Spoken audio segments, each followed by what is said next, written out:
Movement RX athletes. We're at CrossFit Mission Gorge, and I'm Dr. Theresa Larson. I'm here with Dr. Body Challenger, and we're going to talk about the loads and stresses that you put on your spine on a daily basis. And why does this matter? Well, it matters because your spine is the fulcrum of your being. It is the fulcrum of every unit. So when I'm talking about loads and stresses, I'm talking about compression, sitting, standing, loading the spine, tension, the pulling apart of the vertebral bodies, the shearing that happens when you sit, stand, and move, the torsion that can happen in the spine when you rotate, and the bending, of course. And all of these things aren't bad things if you position yourself correctly.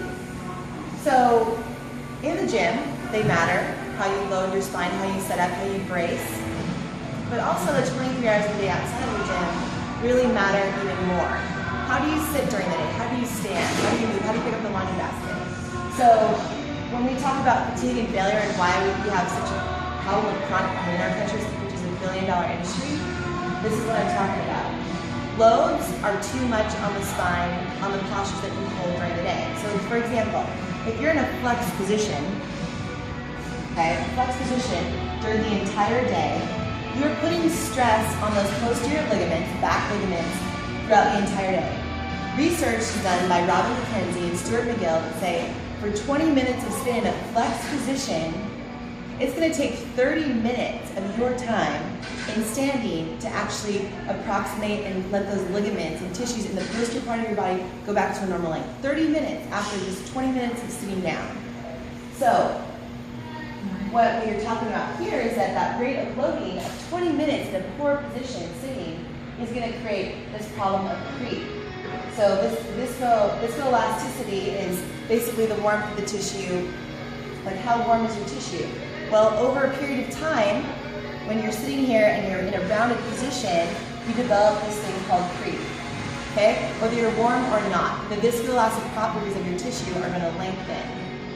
So basically, how you're going to fix that is you're going to adapt to standing. You're going to adapt to standing throughout the day, or you're going to adapt to better, you're going to develop a better sitting posture, which is just like this.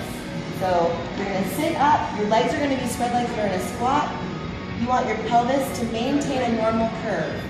The research says from McGill and McKenzie that by holding a normal curve in your back, like you would load a barbell, you decrease your risk of disc herniation and disc shearing by 75%. Okay? So just the way you sit in general is really important. Now, I'm pretty tall, so having my knee below my hip is also important. So sitting on a bench, this is a better position. I don't want to be in a rounded posture like this. Not good on the low back.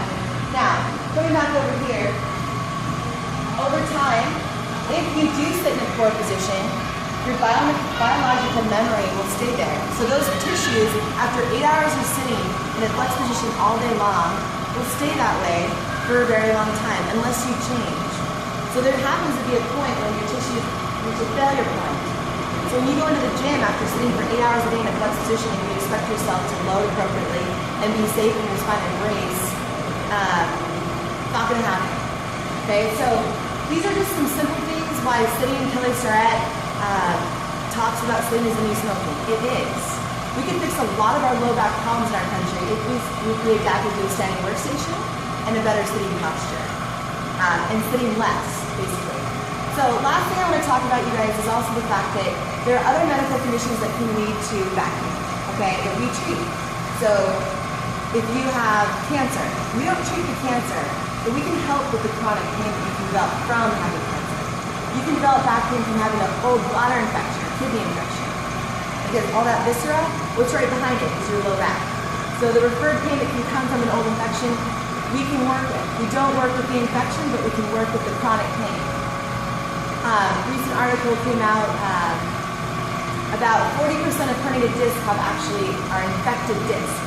So why people still have chronic pain after having a disc herniation, you might have an actual infection there. So working with a naturopath in conjunction with a good movement PT is also really important. And the last and biggest thing that we see in our country is stress. How many of you actually get 8 hours of sleep? How many of you just drink 1 cup of coffee? How many of you actually are able to downregulate your nervous system during the day, every day?